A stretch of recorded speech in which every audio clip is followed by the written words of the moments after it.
Hello, so how are you? ඔයාලට මතක ඇති අපි ඔයාලට ක්‍රියාපද 200ක වීඩියෝ එකක් දුන්නා. ඔයාලා ඒ ක්‍රියාපද 200 හොඳින් පුහුණු වෙලා ඇති කියලා මම හිතනවා. අදත් අපි ඔයාලව හම්බෙන්නේ ඔයාලට ඉතාමත් වැදගත් ඉංග්‍රීසි කතා කරන්න ඉතාමත් සරල කරන වීඩියෝ පාඩම් මාලාවක් එක්ක. මේ වීඩියෝ ටිකත් ඔයාලට එදිනෙදා ජීවිතේ ඉංග්‍රීසි කතා කරන්න හොඳින් භාවිතා කරන්න පුළුවන්. මෙතනදී ඔයාට අවශ්‍ය ක්‍රියාපද ඒ ක්‍රියාපද භාවිතා කරලා කතා කරන වාක්‍ය ඉතාමත් නිවැරදිව මම පැහැදිලි කරලා දෙනවා. ඉතින් මෙතනදී ඔයාලා ඉගෙන ගන්නේ ඔයාලා ගොඩක් දන්න can කියන කොටස. ඒත් එකම could. ඒත් එකම must. මේ පාඩම් තුන තමයි ඔයාලා අද ඉගෙන ගන්න යන්නේ. can ඔයාලා අදහස දෙන්නේ පුළුවන්. could කියන කොටසේ අදහස දෙන්නේ පුළුවන් නුණා. must වලින් අදහස දෙන්නේ යුතුයි. ඉතින් බොහෝ වෙලාවට ඔයාලා අහලා ඇති ওই ධනාත්මක චින්තන වැඩසටහන් වල එහෙම can කියන වචනේ, කියන්නේ පුළුවන් කියන වචනේ භාවිතා කරනවා. ඇත්තටම බොහෝ වෙලාවට සමහරුන්ට can කියන වචනේ දැනගත්තට ඒකත් එක්ක ඉංග්‍රීසි කතා කරන්න ගියුවාම එයාලා ගැටලු වලට මුහුණ දෙනවා. අපි හිතමු can කියන වචනේ කෙනෙක් දන්නවමයි කියලා. හැබැයි එයා කතා කරන්න දන්නේ නැහැ could. can වල අතීත කාලයේ තමයි could කියන්නේ. can පුළුවන්, could පුළුවන් නුණා. ඒත් එකම must යුතුයි, යමක් කළ යුතුයි කියන අදහස තමයි must වලින් දෙන්නේ. මම හිතනවා මේ වීඩියෝ එක ඉගෙනගෙන ඔයා මේ කොටස් හොඳින් කතා කරන්න පුහුණු වෙයි කියලා. ඇත්තටම මේ වීඩියෝ එක ඔයාට ඉතාමත් ප්‍රයෝජනවත් වෙනවා නම් ඔයා මේකෙන් යමක් ඉගෙන ගත්තා නම් ඔයාට පුළුවන් අපේ channel එක like කරලා subscribe කරන්න. එතකොට අපි දාන හැම වීඩියෝ එකක්ම ඔයාට බලන්න පුළුවන්. අපි ඒ වීඩියෝ පාඩම් මාලාවත් එක්ක දැන් සම්බන්ධ වෙමු. පළවෙනි පාඩම can පුළුවන්. මෙහිදී සාධන සියලුම වාක්‍යවලට න පුළුවන් යන අදහස ලබා දේ. ඒ කියන්නේ can කියන වචනය තවත් ක්‍රියාපදයක් සමග එකතු වූ විට ඒ කොටසේ අවසාන තේරුම න පුළුවන් ලෙස භාවිතා කළ හැකිය. අපි උදාහරණයක් විදියට ගත්තොත් can කියන වචනේත් එක්ක eat කියන ක්‍රියාපදයේ භාවිතා කළ විට එහිදී can eat කියන කොටස් දෙකේ අදහස කන්න පුළුවන් යන්නයි. එහිදී අවසාන කොටස කන්න පුළුවන් කියන එකේ න පුළුවන් කියන අදහස අපිට ලබා දෙනවා.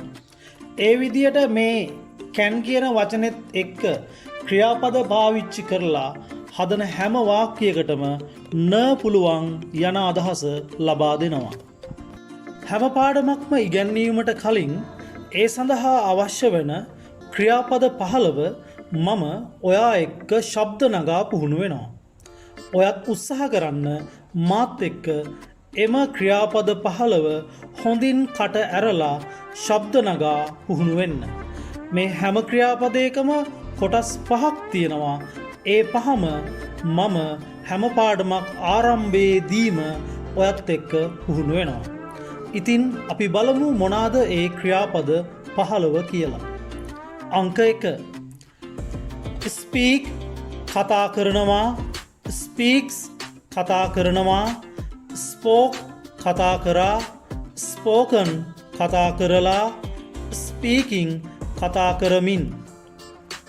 අංක 2 help උදව් කරනවා, helps උදව් කරනවා, helped උදව් කරා, helped උදව් කරලා, helping උදව් කරමින්. අංක 3 play සෙල්ලම් කරනවා, plays සෙල්ලම් කරනවා, played සෙල්ලම් කරා, played සෙල්ලම් කරලා, playing සෙල්ලම් කරමින්. අංක 4 clean පිරිසිදු කරනවා, cleans පිරිසිදු කරනවා, cleaned පිරිසිදු කරා, cleaned පිරිසිදු කරලා, cleaning පිරිසිදු කරමින්. අංක 5 cook උයනවා, cooks උයනවා, cooked ඉව්වා, cooked උයලා, cooking උයමින්. අංක 6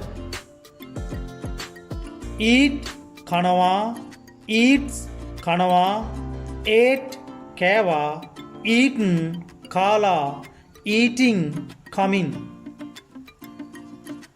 අංක 7 drink බොනවා drinks බොනවා drank බිව්වා drunk බීලා drinking බොමින් අංක 8 teach උගන්වනවා teachers උගන්වනවා taught ඉගැන්වුවා taught උගන්වලා teaching උගන්වමින් අංක 9 sing ගායනා කරනවා sings ගායනා කරනවා sang ගායනා කරා sung ගායනා කරලා singing ගායනා කරමින් අංක 10 write ලියනවා writes ලියනවා wrote ලිව්වා written ලියලා writing ලියමින් අංක 11 see බලනවා දකිනවා sees බලනවා දකිනවා saw බැලුවා දැක්කා seen බලලා දැකලා seeing බලමින් දකිමින් අංක 12 learn ඉගෙන ගන්නවා learns ඉගෙන ගන්නවා learned ඉගෙන ගත්තා learned ඉගෙනගෙන learning ඉගෙන ගනිමින් අංක 13 work වැඩ කරනවා works වැඩ කරනවා worked වැඩ කරා worked වැඩ කරලා working වැඩ කරමින් අංක 14 use භාවිතා කරනවා uses භාවිතා කරනවා used භාවිතා කරා used භාවිතා කරලා using භාවිතා කරමින් අංක 15 read කියවනවා reads කියවනවා read කියවුවා read කියවලා reading කියවමින් අපි දැන් ඉගෙන ගන්න යන පළවෙනි පාඩම සඳහා භාවිතා කරන්නේ මෙතන තියෙන ක්‍රියාපද තීරු පහෙන් පළවෙනි තීරුවේ ඒ කියන්නේ රතු පාටින් ලකුණු කරලා තියෙන ක්‍රියාපද තියෙන තීරුව. ඉතින් අපි බලමු මේ පළවෙනි තීරුවේ තියෙන ක්‍රියාපද 15ත් එක්ක වාක්‍ය හදලා කතා කරන්නේ කොහොමද කියලා. අංක 1 I can speak English. මට කතා කරන්න පුළුවන් ඉංග්‍රීසි. අංක 2 I can help someone. මට උදව් කරන්න පුළුවන් සමන්ට. අංක 3 I can play cricket. මට සෙල්ලම් කරන්න පුළුවන් cricket. අංක 4 I can clean my room. මට පිරිසිදු කරන්න පුළුවන් මගේ කාමරය. අංක 5 I can cook rice. මට උයන්න පුළුවන් බත්. අංක 6 I can eat bread. මට කන්න පුළුවන් පාන්. අංක 7 I can drink tea. මට බොන්න පුළුවන් තේ. අංක 8 I can teach science. මට උගන්වන්න පුළුවන් විද්‍යාව. අංක 9 I can sing Hindi songs. මට ගායනා කරන්න පුළුවන් හින්දි ගීත. අංක 10 I can write letters. මට ලියන්න පුළුවන් ලියුම්. අංක 11 I can see English movies. මට බලන්න පුළුවන් ඉංග්‍රීසි චිත්‍රපටි. අංක 12. I can learn maths. මට ඉගෙන ගන්න පුළුවන් ගණිතය.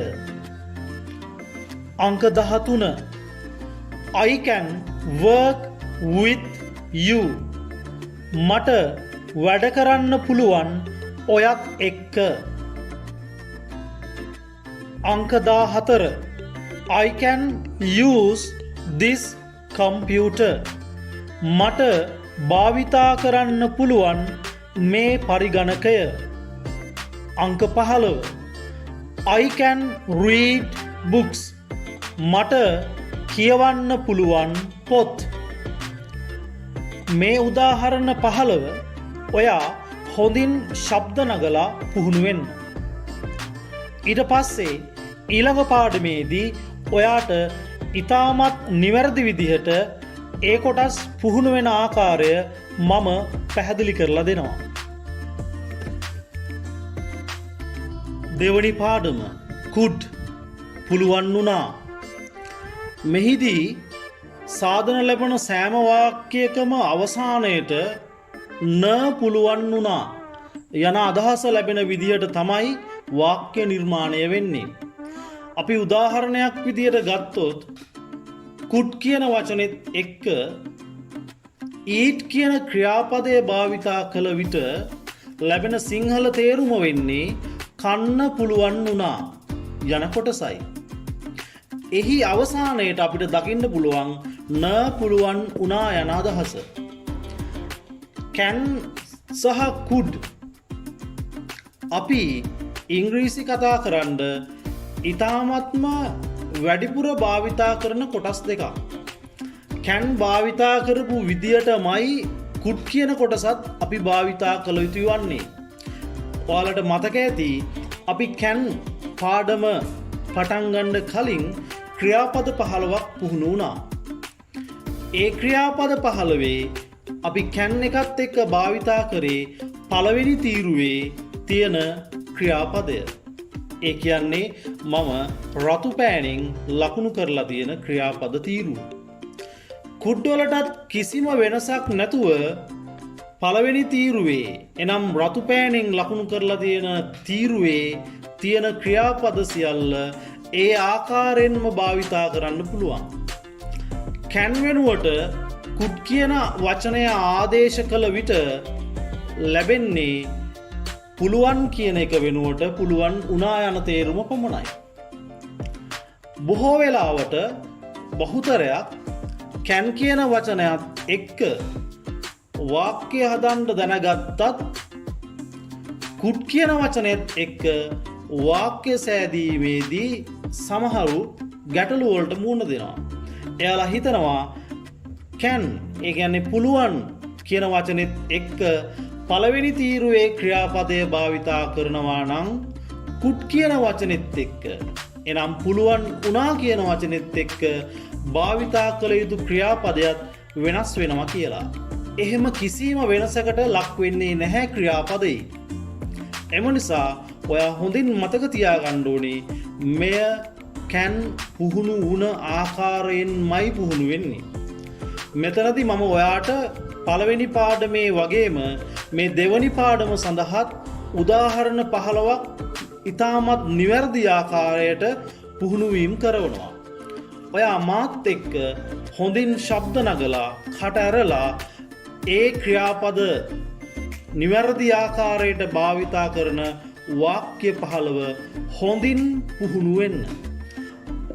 කිසිම තර්කයක් නැහැ. ඉතාමත් කෙටි කාලයක් ඇතුළත ඔයා මේවා මේ විදියට පුහුණු වීම කරනවා නම් ඔයාගේ ඉංග්‍රීසි කතා කිරීමේ හැකියාව අනිවාර්යෙන්ම වැඩි කරගන්න පුළුවන්. අංක 1 I could speak English. මට කතා කරන්න පුළුවන් වුණා ඉංග්‍රීසි. අංක 2 I could help someone. මට උදව් කරන්න පුළුවන් වුණා සමන්ට. අංක 3 I could play cricket. මට සෙල්ලම් කරන්න පුළුවන් වුණා ක්‍රිකට්. අංක 4 I could clean my room.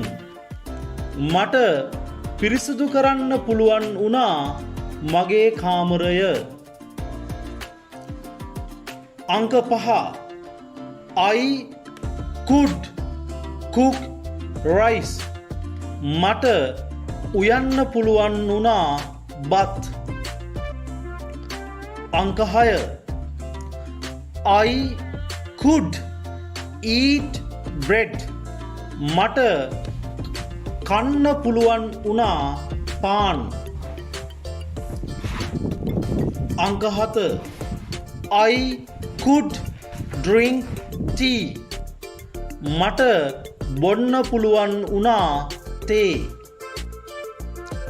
අංක 8 I could teach science. මට උගන්වන්න පුළුවන් වුණා විද්‍යාව.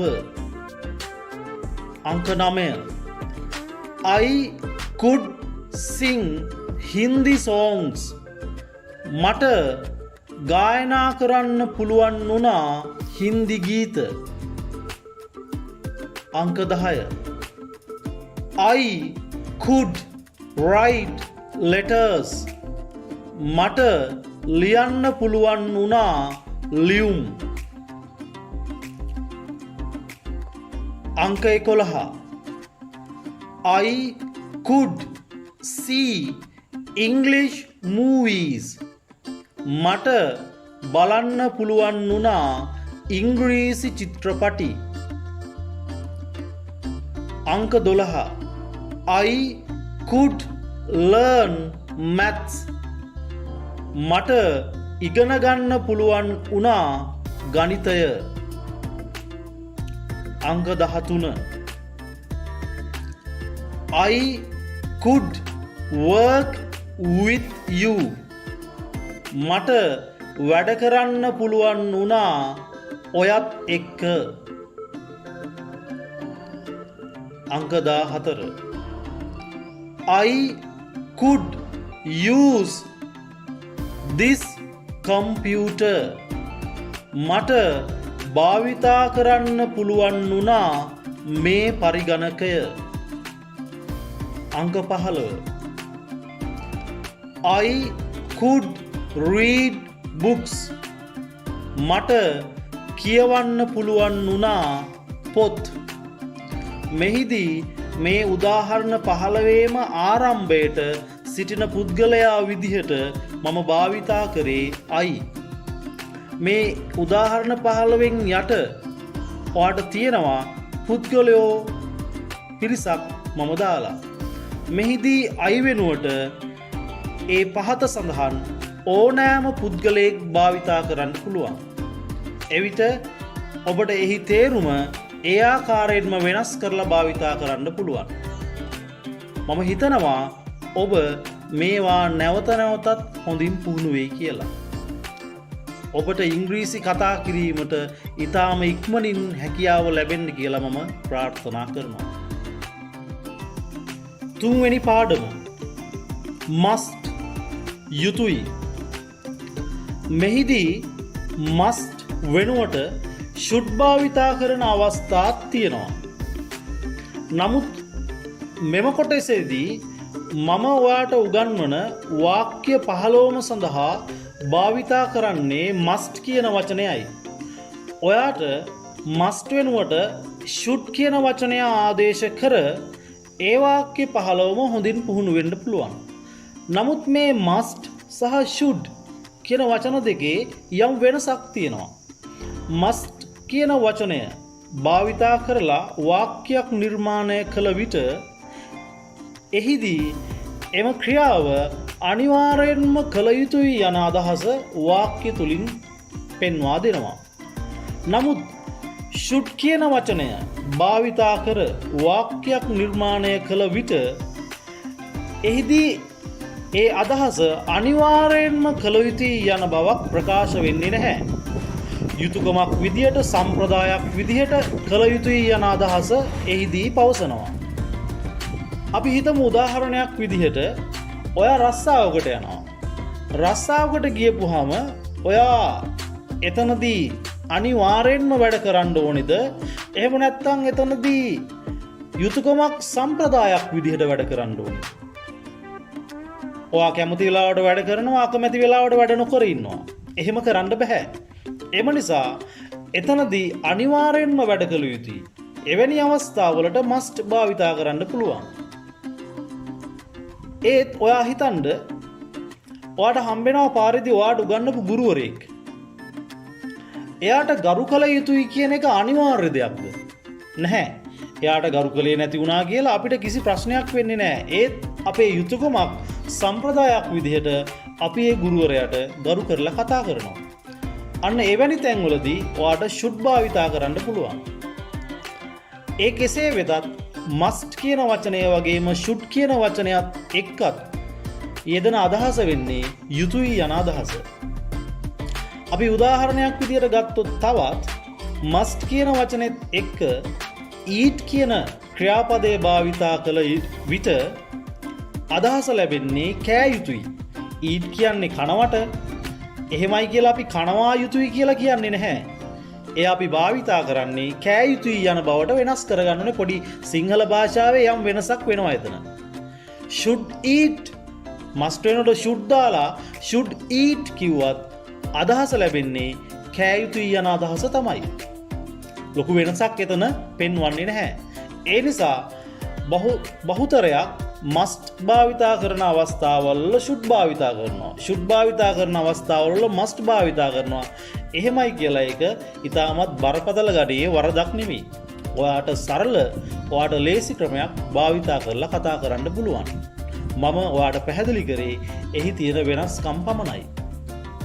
අපිට 100% නිවැරදිව සියලුම ව්‍යාකරණ කොටස් ඉගෙනගෙන ඉංග්‍රීසි කතා කරන්න ඉන්නවා කියන එක හීනයක්.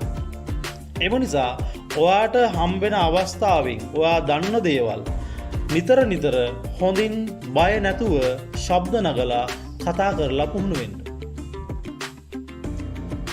අපි ඉගෙන ගත්ත පළවෙනි පාඩම සහ දෙවැනි පාඩම වගේම තුන්වෙනි පාඩම සඳහාත් එනම් must එහෙම නැත්නම් should කියන අදහස දෙන මේ තුන්වෙනි පාඩම සඳහාත් ක්‍රියාපදය භාවිතා කළ යුතු වන්නේ රතු පාටින් ලකුණු කරලා තියෙන පළවෙනි තීරුවේ ඇති ක්‍රියාපද පමණයි.